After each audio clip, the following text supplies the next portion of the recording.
బీహార్ ఎన్నికలు ఒకవైపు, జూబ్లీహిల్స్ ఉప ఎన్నికలు మరొక వైపు.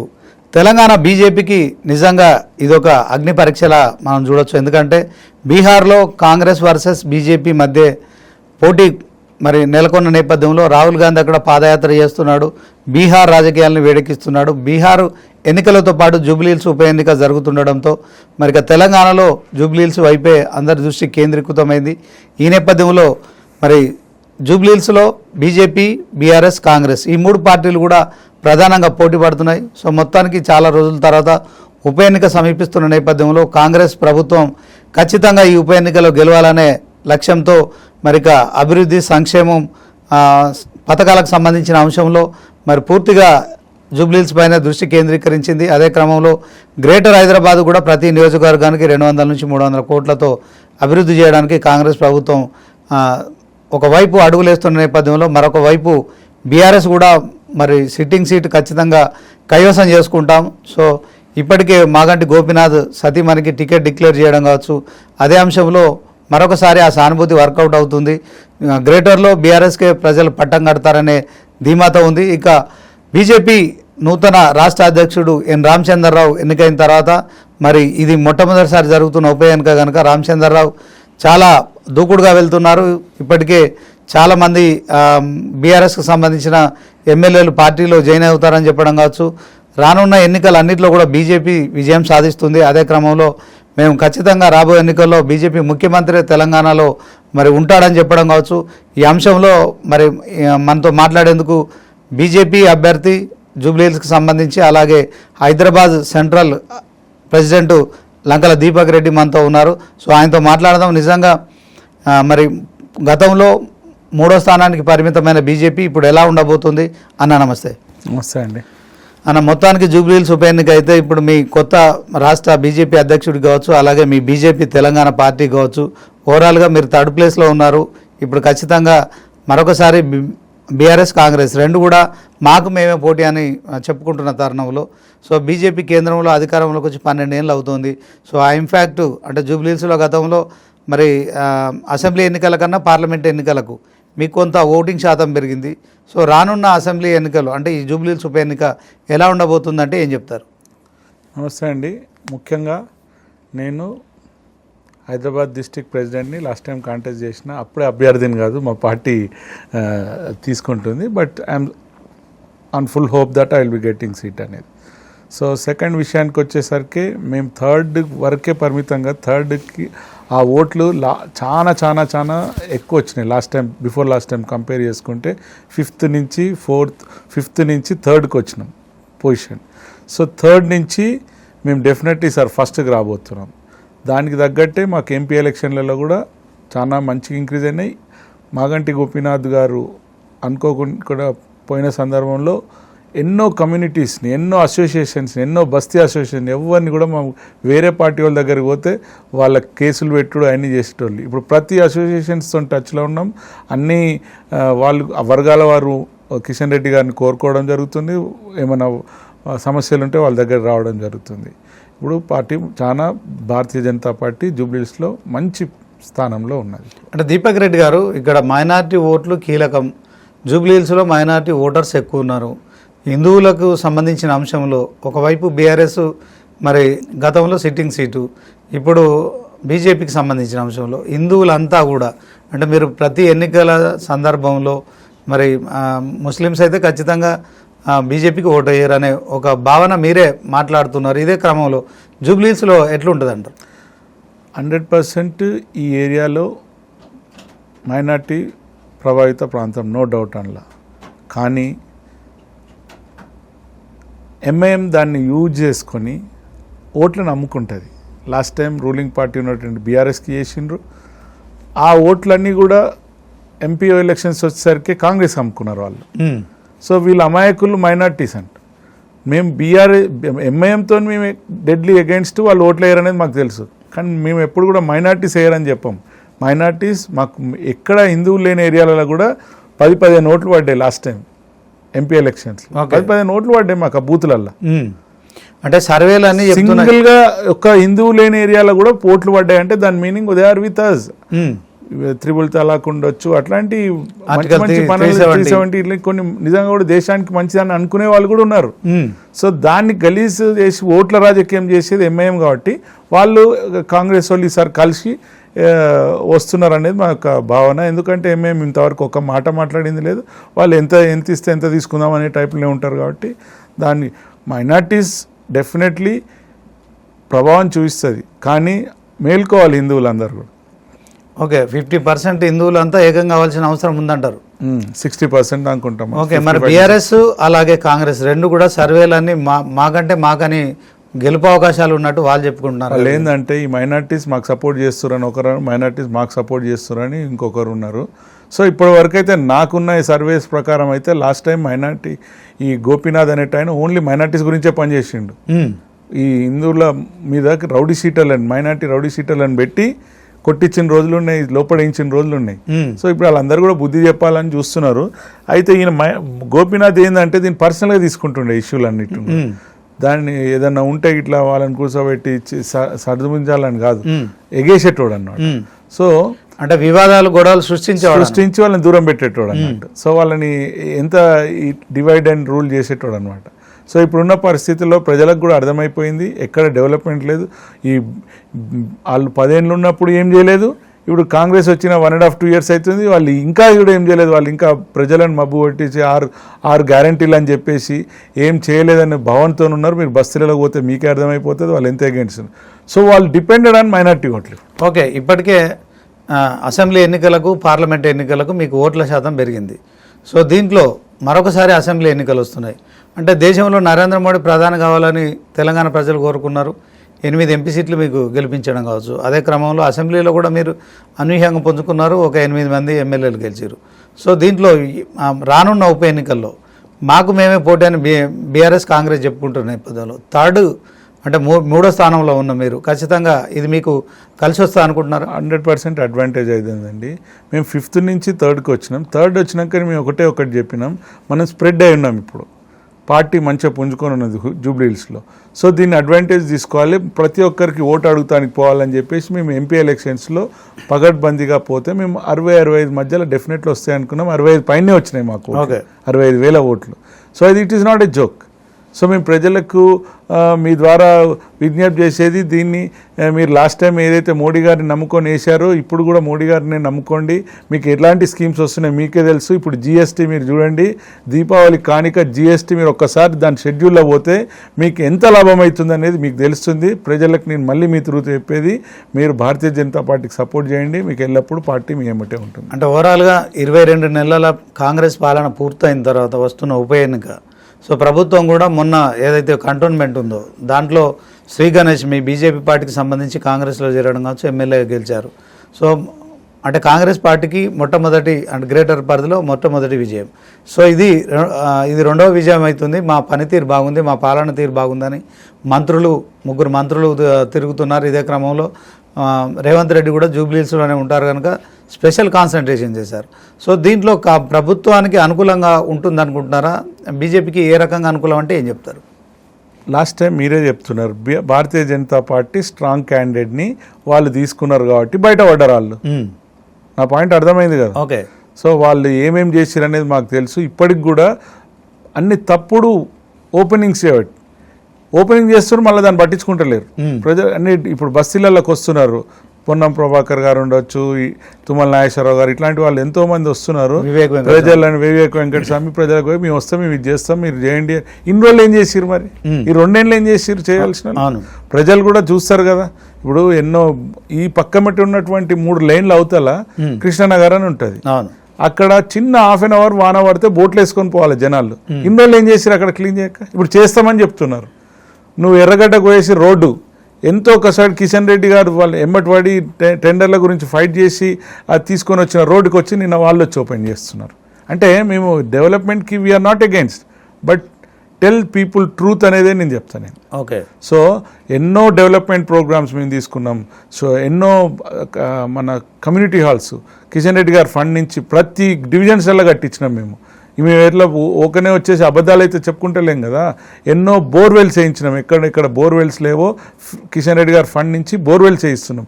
ఇలాంటి దాంట్లో బీజేపీ ఎప్పుడు ముందుంటుంది, దాన్నే నమ్ముకుంటాం. ప్రజలు కూడా దాన్ని చూస్తున్నారు కాబట్టి ఈసారి మాకు సపోర్ట్ చేస్తారని మేము అనుకుంటున్నాం. ఓవరాల్గా 6-7 డివిజన్లు ఉన్నాయి జూబ్లీహిల్స్ నియోజకవర్గంలో. దాంట్లో 2 బీజేపీ కార్పొరేటర్లు కూడా గెలిచారు. సో అంటే గతంలో జిహెచ్ఎంసీలో మీరు ఎక్కువ సీట్లు గెలుచుకున్నారు. సో ఇప్పుడు 2 కార్పొరేటర్లు అంటే ఒకవైపు 2 ఎంఐఎం, ఒకవైపు 2 బీజేపీ, మరొక వైపు 2 బీఆర్ఎస్ కార్పొరేటర్లు. సో దీంట్లో మీకు ఈ కార్పొరేటర్ల అంశంలో కావచ్చు, రానున్న జిహెచ్ఎంసీలో కావచ్చు, అంటే ఖచ్చితంగా ప్రజలు అంటే ఇక్కడ ఉన్న ప్రజలంతా మినీ ఇండియాగా మనం భావిస్తాం కనుక జూబ్లీహిల్స్ నియోజకవర్గంలో సెటిలర్స్ ఉంటారు, కాప్ ఓటర్స్ ఉన్నారు, తర్వాత మరి వీళ్ళందరూ కూడా అంటే కలగలిపి ఉన్న నేపథ్యంలో బీజేపీకి లాభించే అవకాశం ఏంటిదంటే? ఇక్కడ మేము ఒక్కటి కూడా గెలలేదండి బీజేపీ. యాక్చువల్గా లాస్ట్ టైం బీఆర్ఎస్ కార్పొరేటర్ మాకు వచ్చినా కానీ ఇక్కడ మాకు గణనీయంగా ఓట్లు వచ్చినాయి కానీ మేము గెలవలేదు. ఫస్ట్ పాయింట్ ఎందుకంటే 2 ముస్లిం పార్టీ ఎంఐఎం గెలిచింది, తతిమే అన్ని కూడా టీఆర్ఎస్ గెలిచింది. వాళ్ళు ఇప్పుడు కాంగ్రెస్లకు పోయినారు, గెలిచిన వాళ్ళు కాంగ్రెస్లకు పోయారు. సో ముఖ్యంగా ఇక్కడ భారతీయ జనతా పార్టీకి మొన్న 7 సెగ్మెంట్లలో 3 సెగ్మెంట్లలో మాకే లీడ్ వచ్చింది ఈ ఎంపీ ఎలక్షన్లో. సో అది మాకు జనరల్గా అర్థమవుతుంది, జనాలకు పోతే ఓటర్లు ఎటు దిక్కున్నారు, మాకు ఇచ్చే ఇంపార్టెన్స్ ఎంత, దాన్ని బట్టి చూసేస్తే మాకు అన్ని డివిజన్స్లలో ఈసారి మంచి అడ్వాంటేజ్ ఉన్నది. కొంచెం బోరబండ, ఈ రేవంత్ నగర్, ఎర్రగడ్డలకు కొంచెం ఇది ఉన్నా కానీ అన్ని డివిజన్స్లలో మేమే ఇప్పుడు మా సర్వేస్ ప్రకారం మేము తిరుగుతున్న దాని ప్రకారం అయితే మాకే లీడ్ ఉంటుంది. ఆపరేషన్ సింధూర్తో మొత్తానికి బీజేపీ పార్టీ ఉగ్రవాద స్థావరాలను మట్టుపెట్టామని చెప్తుంది. అదే క్రమంలో కాంగ్రెస్ పార్టీ కూడా దాన్ని కొంత మీరు ట్రంప్ మాట విన్నారు, సీజ్ ఫైర్కు ట్రంప్ చెప్పిన తర్వాత మీరు కాల్పుల విరమణ ప్రకటించారని రాహుల్ గాంధీ చెప్తున్న ప్రచారాన్ని ఎట్లా చూస్తారు? ఆపరేషన్ సింధూర్ తర్వాత బీజేపీ గ్రాఫ్ పెరిగిందా లేకుంటే ఎట్లుంది అంటే ఏం చెప్తారు? తెలివిలేని వాళ్ళు మాట్లాడే విషయాలు కాంగ్రెస్ వాళ్ళు. సరే ట్రంపే వచ్చి బతలాడిందంటే మనం ఏదో పై హ్యాండ్లో ఉంటేనే కదా ఓడిపోయేటోని దగ్గరకు వస్తాడా మోడీ? వాళ్ళని ఒకటే రోజుల వాళ్ళ ఇంపార్టెంట్ స్థావరాలు, వాళ్ళ ఎయిర్ బేస్లు అన్నీ కూడా కొట్టొచ్చింది వితిన్ అవర్స్లలో, హాఫ్ అన్ అవర్లోనే. అందరికీ తెలుసు. దాని తర్వాత ఎన్నో డ్రోన్లతో వాళ్ళు టర్కీ డ్రోన్లతో పైకి వచ్చిర్రు, అయినా కానీ మనం ఒక్కదాన్ని కూడా కింద పడనీయకుండా వాళ్ళని తిప్పికొట్టిండ్రు. సో వాళ్ళకి అర్థమైపోయింది ఇదేదో ఉల్టా ఉన్నది సీన్, మనం అనుకున్నట్టు లేదని చెప్పేసి కాళ్ళ బేరాలు త్రూ యుఎస్ ఉండొచ్చు, డైరెక్ట్ మన ఆఫీసర్లకే చేసిరనేది నాకు తెలిసిన ఇన్ఫర్మేషన్. మీరు wheel discuss and keep it A side, ఇప్పుడు వద్దు అని చెప్పేసి వాళ్ళు కాళ్ళ బేరాలకు వచ్చిన వాళ్ళు ఇటు నుంచి వచ్చినా అటు నుంచి వచ్చినా కానీ మనం అప్పరాన్ని ఉంటేనే కదా మన దగ్గరకు వచ్చేది. ఈ కాంగ్రెస్ వాళ్ళకి దిమాకుంటే ఇవన్నీ మాట్లాడారు కదా. పాక్ ఆక్రమిత కాశ్మీర్ను మనం ఆక్రమించుకునే సమయంలో మీరు సీజ్ ఫైర్కు పాల్పడ్డారని చెప్పి రాహుల్ గాంధీ ఆరోపిస్తున్నారు, కాంగ్రెస్ పార్టీ వాళ్ళంతా కూడా. దీన్ని ఎట్లా చూస్తారు? పాక్ ఆక్రమితం ఏ టైంలో అయిందండి? వాళ్ళ టైంలోనే కదా. అవును, మన మోడీ గారు వచ్చిన తర్వాత వాళ్ళు పెట్టిన 3 ఆర్టికల్స్ అన్నీ కూడా తీసేసి దాన్ని మన భాగంలోనే చేశారు కదండి. ఎవరు చేసిండ్రు దాన్ని కూడా? కాశ్మీర్ అమరై రయేగా అని చెప్పేసి పూరా కాశ్మీర్ అప్నా రయేగా అని చెప్పి మోడీ గారు చెప్తున్నారు. దాన్ని డెఫినెట్లీ వీళ్ళు ఏదో ఇక్కడ కూర్చొని టీవీలలో కూర్చొని చూసినంత ఈజీగా ఉండదు అక్కడ ఇష్యూలు ఏవైనా సరే. I'm from ex service men, I'm son of ex service men, నాకు కొంచెం ఐడియా ఉంది. ఇంత ఈజీగా ఉండదు అది. బట్ మోడీ గారు చెప్పినది ఏది కూడా వదిలిపెట్టలేదు. ఇప్పుడు ఇండియా లెవెల్లో ఏది, మన రామాలయం కానించి 3 తలాక్ ఉండొచ్చు, ఏ ఆర్టికల్స్ తీసుకున్నా కానీ ఆయన చెప్పింది చేస్తాడు కాబట్టి కాశ్మీర్ బి తీసుకొస్తాను కాబట్టి డెఫినెట్లీ తీసుకొస్తారు. కొంచెం వెయిట్ చేయండి కాంగ్రెస్ నాయకులారా, మీరు దాన్ని పోగొట్టిరు, తీసుకొచ్చే బాధ్యత మోడీ గారి మీద పెట్టిరు కాబట్టి తీసుకొస్తాడు ఆయన. ఓకే, తెలంగాణ విమోచన దినాన్ని ఘనంగా జరుపుకుంటున్నారు ఇప్పుడు బీజేపీ. ఎందుకని? అతను సర్దార్ వల్లభాయ్ పటేల్ అప్పుడు కాంగ్రెస్లో ప్రభుత్వంలో హోంమంత్రిగా ఉన్నారు. సో దీంట్లో తెలంగాణ విమోచన దినం పేరుతో మీరు చేస్తున్న దాంట్లో ఆ సందర్భంలో కూడా మరొకసారి రజాకార్లను మీరు విమర్శించడం కావచ్చు, రజాకార్లకు వారసుడు అసదుద్దీన్ అని చెప్పడం కావచ్చు, జూబ్లీహిల్స్ లాంటి ఉప ఎన్నిక సమయంలో మరి హైదరాబాదు పార్లమెంటు సభ్యుడిగా అసదుద్దీన్ ఉన్నారు. సో ఇవన్నీ కొంత మీకు ప్రతికూల అంశాలు అయ్యే పరిస్థితి లేదా? సార్ నేను ఒకటి చెప్పాలండి, రజాకార్ల పార్టీనే ఎంఐఎం పార్టీ. రజాకార్లు ప్రజలకు చాలా మందికి తెలియదు. మా తాతగారు కూడా ఇండిపెండెన్స్, ఈ రజాకార్లలో మా ఫ్యామిలీలో చాలా మంది చనిపోయిన వాళ్ళు కూడా ఉన్నారు, నాకు తెలుసు. అయితే ఈ ఏదైతే వీళ్ళు చేస్తున్నటువంటి దుష్ప్రయోగం పాటిల్ గురించి చెప్తున్నారు, సర్దార్ వల్లభాయ్ పటేల్ గురించి చెప్తున్నారు. ఆయనని దూరం పెట్టి ఇట్లాంటివి చేస్తున్నారు. ఆయన చేసిన పని మంచిది కాబట్టి వీఆర్ సపోర్టింగ్. ఆయన సరే, సుభాష్ చంద్రబోస్ అయినా సరే, ఇట్లాంటి వాళ్ళందరినీ రానియకుంటే చేసారు. అదంతా ఎందుకు, లాస్ట్కి వచ్చేసరికి పివి నరసింహారావు కూడా పక్కకు పెట్టిరు వీళ్ళు. అవును, పివి నరసింహారావు కూడా బీజేపీ అది భారతరత్న ఇచ్చారు కాబట్టి ఈ Sonia Gandhi family, so-called Gandhi family అంతా కూడా ఎవరు ఇట్లాంటిది చేస్తే మాత్రం వాళ్ళు పక్క పెట్టేస్తారు. వాళ్ళకి కావాల్సింది మన్మోహన్ సింగ్ లాగా కామ్గా ఉండేటోళ్ళు కావాలి. వాళ్ళకి పనిచేసేటోళ్ళు ఎవరిని కాంగ్రెస్ గవర్నమెంట్ ఎక్కడ కూడా కానీ మీరు హిస్టరీలోకి పోతే మన సర్దార్ వల్లభాయ్ పటేల్ డిఫరెంట్ లెవెల్లో చేసిన వర్క్ అవి. ఇక్కడ తీసుకొచ్చి వాళ్ళు కింద కాళ్ళు మొక్కిన వాళ్ళు ఇక్కడ రజాకారులు. సో డెఫినెట్లీ దానికి ప్రజలకు తెలవాలనే ఉద్దేశంతో 17 సెప్టెంబర్ ప్రోగ్రాం ఘనంగా చేస్తుంది. ఇక్కడ గవర్నమెంట్ చేయాలి. ఇప్పుడు ప్రజాపాలన దినోత్సవం పేరుతో వాళ్ళు కూడా రేవంత్ రెడ్డి గారు రాకముందు ఏం మాట్లాడినారు, మేము చేపిస్తామన్నారు. బీఆర్ఎస్ పార్టీ వాళ్ళు ఏం చెప్పారు అంతకుముందు, ఇది 17 సెప్టెంబర్ గ్రాండ్గా చేస్తాం, దాన్ని డిక్లేర్ చేస్తాం. వాళ్ళు ఇళ్ళకి వచ్చిన తర్వాత ఎంఐఎం పార్టీ అంటే రజాకార్ల పార్టీకి తలొగ్గి వాళ్ళు కామ్గా ఉండవలసి వస్తుంది. వాళ్ళిద్దరు కూడా ప్రజలు అర్థం చేసుకోవాలి. ఇది ఓకే, రజాకార్ల పార్టీయే ఇప్పుడున్నటువంటి ఎంఐఎం పార్టీ. దాంతోపాటు కాంగ్రెస్ వాళ్ళు పోతున్నారు. మీ అమ్మ తాతలు సంపినోళ్ళ పార్టీతో మీరు ఓటేస్తారా అని నేను సింపుల్గా అంటున్నాను నేను. ఓకే, కేంద్రంలో మీరు 12 ఏళ్ళుగా అధికారంలో ఉన్నారు. సో జనగణన చేయడంలో మీరు నిర్లక్ష్యం వహించారు. తెలంగాణ స్టేట్లో కులగణన చేసి దేశానికి రోల్ మోడల్గా ఉన్నామని చెప్పి తెలంగాణ సీఎం ముఖ్యమంత్రి రేవంత్ రెడ్డి చెప్తున్నారు. ఈ క్రమంలో దీన్ని మీరు ఎట్లా చూస్తారు? అదే 42% బీసీ రిజర్వేషన్ల విషయంలో రాష్ట్రపతి బిల్లు ఆమోదం తెలపడం లేదు, గవర్నర్కు ఆర్డినెన్స్ పంపిస్తే కూడా దానికి కూడా మరి మీరు ఇక ఈ బీసీల విషయంలో మీరు ఖచ్చితంగా అడ్డుకుంటున్నారు. అసెంబ్లీలోనేమో మద్దతు ఇస్తున్నారు, తర్వాత ఢిల్లీలోనేమో అడ్డుకుంటున్నారనే ప్రచారం చేస్తున్నారు కదా. ఒకటి చెప్పాలన్నా sir, prime minister of India Bharatiya Janata పార్టీకి చెందినవారు, ఒక బీసీ. మీరు బీసీ గురించి అంతా చెప్తున్న 42%లో 10% మైనార్టీని కలిపిర్రు, అంటే కిందికి తీసుకొచ్చిండ్రు. ప్లస్ మీకు అంత నిజంగా బీసీల మీద అంత నిజంగా మీకు ప్రేమ ఉంటే మీరు సీఎం ఎందుకు ఇస్తలేరు వాళ్ళకు? మేము ప్రైమ్ మినిస్టర్నే ఉన్నప్పుడు మేము ఇక్కడ బీసీ సీఎం అని అనౌన్స్ చేసిన వాళ్ళం మేము భారతీయ జనతా పార్టీ.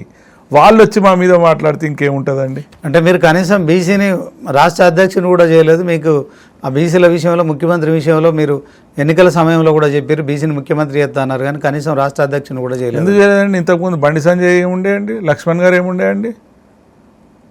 కంటిన్యూస్గా ఉండని అవసరం లేదు కదా, చేంజ్ అయ్యకుంటూ వస్తారు. సీఎం క్యాండిడేట్ అనౌన్స్ చేసినాం మేము. అంటే రాష్ట్ర అసెంబ్లీ ఒకసారి రాష్ట్ర కమిటీని చూసుకోండి, మ్యాక్సిమం బీసీలే ఉంటారు. ఓకే, అసెంబ్లీలో ఎమ్మెల్యేలంతా కూడా కాంగ్రెస్ ప్రవేశపెట్టిన 42% బీసీ రిజర్వేషన్లకు మద్దతు తెలుపుతున్నారు. కానీ ఢిల్లీలో మాత్రం ఆ ఫైల్కు మోక్షం దొరకట్లేదు. సో ఇక్కడో విధానం అక్కడో విధానం అని చెప్పి కాంగ్రెస్ విమర్శిస్తుంది. దీనికి ఏం చెప్తాను? నేను అదే చెప్తున్నానండి, దాంట్లో అవకతవకలు ఉన్నాయి. దాని గురించి మేము దానికి వీఆర్ అగేన్స్ట్ ఇట్. మీరు ఎప్పుడైతే దీన్ని చేయండి, ఒకసారి మైనార్టీస్ని అల్ల నుంచి దిగండి, డెఫినెట్లీ అక్కడ సపోర్ట్ చేస్తాం కదా. Okay, simple point. We're against that. We're not against 42%. We're against inclusion of minorities in that. Okay, గతంలో మీరు కేంద్రంలో 10 సంవత్సరాల నుంచి కూడా అధికారంలో ఉన్నప్పటికీ తెలంగాణపై సవతి ప్రేమ చూపెడుతున్నారు. ఇప్పుడు కూటమిలో టీడీపీ కావచ్చు, జనసేన కావచ్చు, మీరు ఏపీలో ప్రభుత్వం ఏర్పాటు చేసిన తర్వాత ఆంధ్రప్రదేశ్కు నిధులు ఇస్తున్నారు, తెలంగాణకు మొండి చేయిస్తున్నారని గతంలో బీఆర్ఎస్ ఆరోపించింది. ఇప్పుడు కాంగ్రెస్ ప్రభుత్వంలో ఉన్నప్పుడు కూడా కాంగ్రెస్ ఆరోపిస్తుంది. దీన్ని ఎట్లా చూస్తారు? మీరు ఏం చూసుకొని ఓట్లు వేయించుకున్నారు? మరి ప్రజలకు మేము క్లియర్గా చెప్పినాం, డబుల్ ఇంజన్ సర్కార్ ఉన్న కాడ కంపల్సరీ డిఫరెంట్ లెవెల్లో ఉంటుంది డెవలప్మెంటు. వాళ్ళు వేరే ప్రయోజనాల గురించి యూజ్ చేస్తారు ఫండ్స్ని. ఎక్కడ ఎక్కువ కమిషన్స్ వస్తే వాటికి ఇంపార్టెన్స్ ఇస్తారు వీళ్ళు ఇక్కడ ఉన్న కాంగ్రెస్ గవర్నమెంటు. ఎందుకంటే ఈ గవర్నమెంట్ మళ్ళీ ఢిల్లీ వాళ్ళని కూడా పోస్ట్ పెంచాలి. నా పాయింట్ అర్థమైంది కదా? ఓకే, సో నేను చెప్పేది మళ్ళీ ఎక్కడైతే డబుల్ ఇంజన్ సర్కార్ ఉంటుందో అక్కడ డెవలప్మెంట్ ఫాస్ట్గా ఉంటుందని నేను చెప్పదలుచుకున్నాను. అట్లా అని చెప్పేసి ఇక్కడికి ఎక్కడ కూడా తక్కువ చేసింది ఏం లేదు. వీళ్ళు చెప్పే గుణగంగా వాళ్ళ లెక్కలన్నీ కూడా తప్పు. More than 10-12 lakhs of crores money ఇక్కడికి ఆల్రెడీ సెంటర్ నుంచి వచ్చింది, కానీ యూసేజ్లు వీళ్ళు చేసేయడంలో కరెక్ట్గా లేరని నేను చెప్పదలుచుకున్నాను. ఓకే, జూబ్లీహిల్స్ ఉప ఎన్నిక బరిలో టీడీపీ కూడా పోటీ చేస్తాననే ప్రచారం జరుగుతుంది కదా, దీన్ని ఎట్లా చూస్తారు? దాన్ని వాళ్ళ ఇంటర్నల్ ఇష్యూ అండి అది. నాకు తెలిసినంత వరకు చేయరని నేను అనుకుంటున్నాను. ఎందుకంటే వాళ్ళ బలం అంతా ఇప్పుడు లేదు. నేను కూడా అక్కడి నుంచి వచ్చిన వాడిని. సో స్టిల్ వాళ్ళు అక్కడ కలిసి ఉన్నారు కాబట్టి వాళ్ళు ఇక్కడ చేయరని నేను అనుకుంటున్నాను.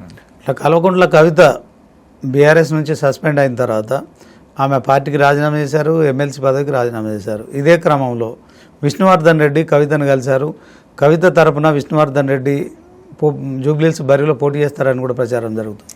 కవిత గారు ఈజ్ నథింగ్ బట్ బీఆర్ఎస్. ఇప్పటికి కూడా ప్రజలు అర్థం చేసుకుంటలేరు. ఎందుకంటే ఆ బురద అంటింది కాబట్టి, ఆమెకి లిక్కర్ స్కామ్ బురద అంటింది కాబట్టి ఇప్పుడు మన పార్టీలోనే ఉంటే అంత ఊకే ఇంకా బీఆర్ఎస్ అంటుంటారమ్మా. నిన్ను కొన్ని రోజులు పక్కకు పెడతామని తండ్రి కూతుర్లు మాట్లాడుకొని ఆడుతున్నటువంటి నాటకం ఇది. ప్రజలు సింపుల్, ఆమెను ఎవరైనా బిడ్డని ఇట్లా చేస్తారా అండి? ఆమె జైలుకి పోయేసి పార్టీనే విలీనం చేస్తా అంత లెవెల్కి పోయిన వాళ్ళు ఇదొక మంచి ఎత్తుగడ్డతోనే ఆ బీఆర్ఎస్ చేస్తున్నటువంటి నాటకం ఇది. ఆ స్కామ్ మనకు అంటొద్దు అంటే నువ్వు తిట్టాలమ్మా, ఇంటి పార్టీలో ఉన్న వాళ్ళని ఇష్టం ఉన్నట్టు తిట్టు, అప్పుడు నువ్వు దూరం చేస్తారు. ఆ స్కామ్ ఏదైతుందో అది బీఆర్ఎస్కి అంటదు అనేది వాళ్ళ ఒక ప్లాన్ మాత్రమే ఇది. మరి అలాంటి కవిత హరీష్ రావు గురించి, సంతోష్ రావు గురించి మాట్లాడడం ఎట్లవుతా? మీరు కేసీఆర్ కవిత ఒకటే అంటున్నారు. అదే అంటున్నా, హరీష్ రావుని అందరినీ తిట్టాలమ్మా, అప్పుడే పార్టీ దూరం ఉంటాడు. ఒకరినంటే కాదు, వాళ్ళ అయ్యని అంటలేదు కదా ఆమె, వాళ్ళ రిలేటివ్స్ని అంటే ఎవరైతే వాళ్ళ నాన్నకు దగ్గరలో ఉన్నారని అట్లా అనిపించి దూరం చేసుకుంటున్నారు అన్నట్టు. అంటే ఎంత తిడితే అంత ఇది కదా, ఈమెకి ఏదో నిజంగానే ఉందేమో ఇక పక్క పెట్టి అసలు ఆ పార్టీకి ఆ పార్టీలతో కూడా తిట్టిస్తున్నారు ఇంకా. అంటే ఆ లిక్కర్ కేసులో బీజేపీ తనను అక్రమంగా జైలుకు పంపించిందనే ఆరోపణ కూడా చేస్తున్నట్టు కవిత, దానికేం చెప్తారు? 100% తప్పు ఉంటే లోపలికి పోతామని ఫస్ట్ నుంచి చెప్పుకుంటూ వస్తుంది బీజేపీ. ఆమె తప్పు చేసింది కాబట్టి ఇన్ని రోజులు లోపడింది, మళ్ళీ కూడా లోపలికి పోతుంది. ఈమెతో పాటు ఎవరెవరు ఉన్నారో వాళ్ళందరూ కూడా మళ్ళీ పోవాల్సిందే ఎప్పటికైనా. సో అది వాళ్ళకి అంటొద్దు. నెక్స్ట్ గవర్నమెంట్ గురించి వాళ్ళు ఫైట్ చేయాలన్నప్పుడు ఇది ఊకే ఏమంటారు లిక్కర్ స్కామ్ వాళ్ళకి అంటుతున్నది కాబట్టి ఇది ఒక ఎత్తుగడనే నేను భావిస్తున్నానండి. బీజేపీ కాళేశ్వరంపై సిబిఐ విచారణ చేయాలని గతంలో మరి డిమాండ్ చేశారు. ఇప్పుడు తెలంగాణ సీఎం రేవంత్ రెడ్డి అసెంబ్లీలో ఒక ప్రకటన చేసి దాదాపు నెల రోజులు గడుస్తుంది. సో సిబిఐ విచారణ చేయడంలో ముందుకు రావట్లేదని తెలంగాణ సీఎం రేవంత్ రెడ్డి ఆరోపిస్తున్నారు. ఏం చెప్తారు?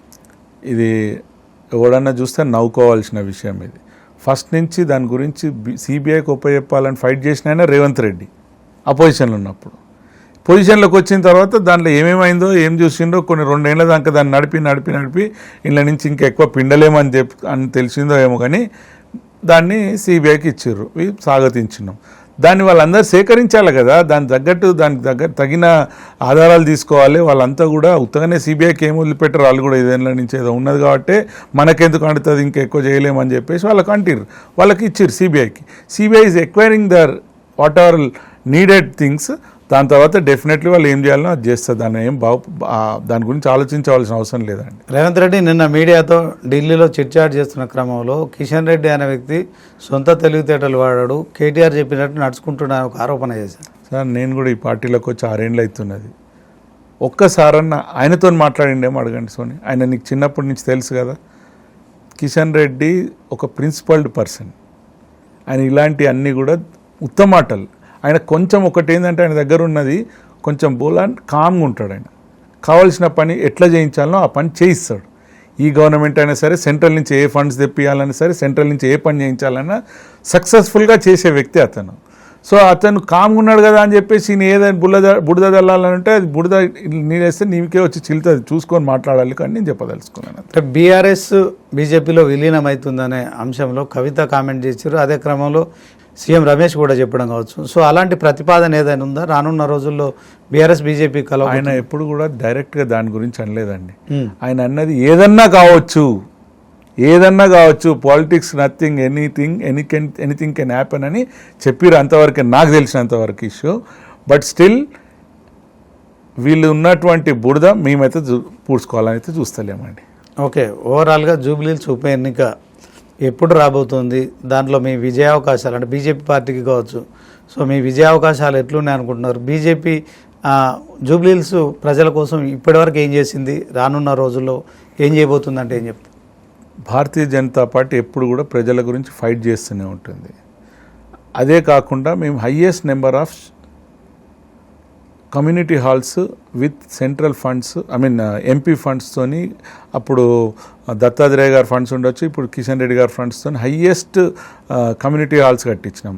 అంతేకాకుండా మన హయ్యెస్ట్ బోర్వెల్స్ ఎక్కడెక్కడ కావాలనో బోర్స్ చాలా వరకు వేయించినాం. ఇప్పుడు కూడా ఇంకా వేస్తూనే ఉన్నారు, డైలీ ఏదైనా ఒక కాడ వేస్తూనే ఉంటాం. ఇదే కాకుండా ఎక్కడ ప్రాబ్లం ఉన్నా కానీ కిషన్ రెడ్డి గారు ఆఫీసర్స్తో మాట్లాడి ఎప్పటికప్పుడు ఆ చిన్న చిన్న ఏవైనా చేయగలిగే ఆయన చేస్తాడు. కానీ మేజర్వి కాంగ్రెస్ గవర్నమెంట్ చేయాలి. వాళ్ళు ఇక్కడ ఓట్లను మాత్రమే యూజ్ చేసుకుంటున్నారు, కానీ వాళ్ళు పనులను చేస్తలేరు. అదే పక్కమట్టి ఉన్నది main Jubilee hills, Banjara hills అటు సైడ్ పనులు చేస్తారు. ఇక్కడికి వచ్చేసరికి బోరబండ, రేమత్ నగర్, ఎర్రగడ్డ ఈ ఏరియాలు చూస్తే మీరు అసలు అయ్యో అనుకుంటారు. మీరు ఇంకా కృష్ణనగర్ అయితే పక్కమటే ఉంటుంది, మీరు బోట్లలో పోవాలి ఒక హాఫ్ అన్ అవర్ 1 అవర్ పడితే. అంటే కేంద్రంలో ఉన్న బీజేపీ ప్రభుత్వం సంబంధించిన అంశంలో జూబ్లీహిల్స్కు ఉప ఎన్నిక జరుగుతుంది. ఇప్పటి వరకు ఒక అభ్యర్థిని పూర్తి స్థాయిలో డిక్లేర్ చేయకపోవడం కావచ్చు, ఇదే క్రమంలో జూబ్లీహిల్స్కి సంబంధించిన మేనిఫెస్టో కావచ్చు, తర్వాత మీలాంటి వాళ్ళు కూడా ఖచ్చితంగా గెలవాలంటే అంటే జూబ్లీహిల్స్కి ఏం చేస్తే బాగుంటుందని మీరు అనుకుంటున్నారు? అదే క్రమంలో బీజేపీ ఏం చేస్తుందంట? మీరు గెలిపిస్తే భారతీయ జనతా పార్టీ ఎక్కడెక్కడ డెవలప్మెంట్ అవసరం ఉందో అక్కడ డెఫినెట్లీ మేము చేస్తామని మళ్ళీ చెప్తున్నాము. అదే ఇంకొకటి, మేము మేనిఫెస్టో అయినా సరే బీజేపీ అభ్యర్థినైనా సరే భారతీయ జనతా పార్టీలో ఎప్పుడైతే ఎలక్షన్ డిక్లేర్ అవుతుందో అప్పుడు డెఫినెట్లీ క్యాండిడేట్ అనౌన్స్ చేస్తారు. అంతకంటే ముందు మా దగ్గర ఆ స్కోప్ లేదు. బట్ పనులు అయితే చేయిస్తుంటారు, ఎక్కడికక్కడ మంచి పనులు కావాలనే దాని మీదే ఉంటాం. Bharatiya Janata party definitely we're ahead in that అండి. ఓకే, ఫైనల్గా బీజేపీ నూతన రాష్ట్ర అధ్యక్షుని విషయంలో అతను ఒక రబ్బర్ స్టాంప్ అని, అతను ఒక డమ్మీ అని, అధ్యక్షుడు అని చెప్పి జరుగుతున్న ప్రచారంలో వాస్తవానికి ఆయన పనితీరు ఎట్లా ఉంది? మీలాంటి వాళ్లకు మరి గతంలో ఉన్న అధ్యక్షుల కంటే మెరుగ్గా పనిచేస్తున్నారా? మరి ప్రతిపక్షాలు ఈ రకంగా ఎందుకు కామెంట్ చేస్తారు? వాళ్ళు అనుకున్నారు అట్లా ఆయన చూసి, తర్వాత తెలిసి వచ్చింది ఈయన నార్మల్ ఏం కాదు. ఎందుకంటే ఆయన సక్సెస్ఫుల్గా గ్రేటర్ హైదరాబాద్ డిస్ట్రిక్ట్ ప్రెసిడెంట్ చేసిండు, సక్సెస్ఫుల్గా ఎమ్మెల్సీ చేసినప్పుడు ఆల్మోస్ట్ హాఫ్ ఆఫ్ ది స్టేట్కి ఆయన గ్రాడ్యుయేట్స్ దాంట్లో ఆయన ఎమ్మెల్సీగా పనిచేసిన అనుభవం ఉన్నది. అందరితో మంచి టచెస్ ఉన్నాయి, మాతో మంచిగా పనిచేస్తున్నాడు. ఎప్పటికప్పుడు హయ్యెస్ట్ నెంబర్ ఆఫ్ అరెస్ట్లు అయినా ఇప్పటి వరకు. ఎందుకు? ప్రజల గురించి ఫైట్ చేస్తుంటే ఆయన is very well doing, no doubt. ఆయన చెప్పిన వాళ్ళందరికీ కూడా తెలిసి వస్తున్నది, అందుకే ఇప్పుడు కామ్గా ఉన్నారని నేను అనుకుంటున్నాను. ఓకే, జూబ్లీహిల్స్ ఎమ్మెల్యే టికెట్ కనుక మీకు వస్తే జూబ్లీహిల్స్ ప్రజలకు మీ తరపున ఏం చేస్తారు? ఫైనల్గా మీ అప్పీల్ ఏంటి చెప్పండి. డెఫినెట్లీ ప్రజలందరికీ నేను మళ్ళీ కోరుకునేది ఏంటంటే భారతీయ జనతా పార్టీ జూబ్లీహిల్స్కి అవసరము. ఇక్కడ చాలా పనులన్నీ కూడా ఆగిపోయి ఉన్నాయి. మీకు కావాల్సిన పనులు ఇక్కడ స్టేట్ గవర్నమెంట్తో ఫైట్ చేయిస్తానా, లేకపోతే కావాల్సిన ఫండ్ ఇట్లా సెంట్రల్ నుంచి ఏమన్నా వీలైతే అక్కడి నుంచి తీసుకొచ్చి మీకు ఏది చేయాలన్నా చేస్తానికి మేము రెడీగా ఉన్నాము. భారతీయ జనతా పార్టీ ఎప్పటికీ ప్రజలమ్మటే ఉంటుంది. మీరు ఒక్కసారి ఛాన్స్ ఇవ్వండి, మీకే తెలిసి వస్తుంది. మైనారిటీ ఓటర్ల గురించి చెప్పండి. మైనారిటీ బ్రదర్స్ కూడా నేను మళ్ళీ అప్పీల్ చేసేది ఏంటంటే, ఎక్కడ కూడా మోడీ గవర్నమెంటు హిందువులకు సపరేట్ స్కీమ్స్, మన ముస్లిమ్స్కి సపరేట్ స్కీమ్స్, ఈ యొక్క రేషన్స్ ఉండొచ్చు, ఏదైనా సరే మీరు చూసుకుంటే అన్నీ కూడా అందరికీ ఈక్వల్గానే వంచుతుంది. వీళ్ళు హిందువులు, వీళ్ళు మైనారిటీస్ అని ఎక్కడ కూడా చూడదు. అందుకొరకు మీరు మళ్ళీ చెప్తున్నా, మన దేశాన్ని ఎక్కడుంచారు మోడీ గారు ఆలోచించండి. చుట్టుపక్కల ఉన్న దేశాలన్నీ ఏ విధంగా అయిపోయినాయి, మన దేశం ఏ విధంగా ఉన్నది మీరు ఆలోచించండి. అప్పుడు భారతీయ జనతా పార్టీకి మీరు ఓటేసి గెలిపియాలని మీ అందరినీ కూడా కోరుకుంటున్నాను. Okay, thank you. ఇది మరి జూబ్లీహిల్స్కి సంబంధించి బీజేపీ నియోజకవర్గ ఇన్ఛార్జి లంకల దీపక్ రెడ్డి గారు. సో ఖచ్చితంగా మైనార్టీలు బీజేపీకి అగెనెస్ట్ కాదు, అదే క్రమంలో బీజేపీ కూడా మైనార్టీలకు అగెనెస్ట్ కాదు. సో దేశవ్యాప్తంగా నరేంద్ర మోడీ ప్రధానిగా అందరినీ ఒకేలాగా చూస్తున్నారు, అందరికీ సంక్షేమ పథకాల్లో సమాన వాటా ఇస్తున్నారు, ఎవరి పట్ల వివక్ష లేదు. సో ఖచ్చితంగా జూబ్లీహిల్స్ ఉప ఎన్నికల్లో మరొకసారి కూడా బీజేపీని గెలిపిస్తేనే మరి 22 నెలలుగా కాంగ్రెస్ ప్రభుత్వం విఫలమైపోయింది. ఇక బీఆర్ఎస్కు ఆల్మోస్ట్ మరి ఆ సానుభూతి ఏదైతుందో అది వర్కౌట్ అయ్యే పరిస్థితి లేదు. సో మొత్తానికి గతంలో అసెంబ్లీలో ఉన్నదానికంటే పార్లమెంట్లో మేము పుంజుకున్నాం. సో నరేంద్ర మోడీ ప్రభుత్వాన్ని కావచ్చు, ఆయన నాయకత్వాన్ని అందరూ బలపరుస్తున్నారు కనుక బీజేపీ ఖచ్చితంగా గెలుస్తుంది. సో మరి ఈ విషయంలో మైనార్టీ ఓటర్లంతా కూడా బీజేపీకి ఈసారి సహకరిస్తే ఖచ్చితంగా జూబ్లీహిల్స్ నియోజకవర్గం అభివృద్ధి చేస్తాననే హామీ కూడా ఇస్తున్నారు.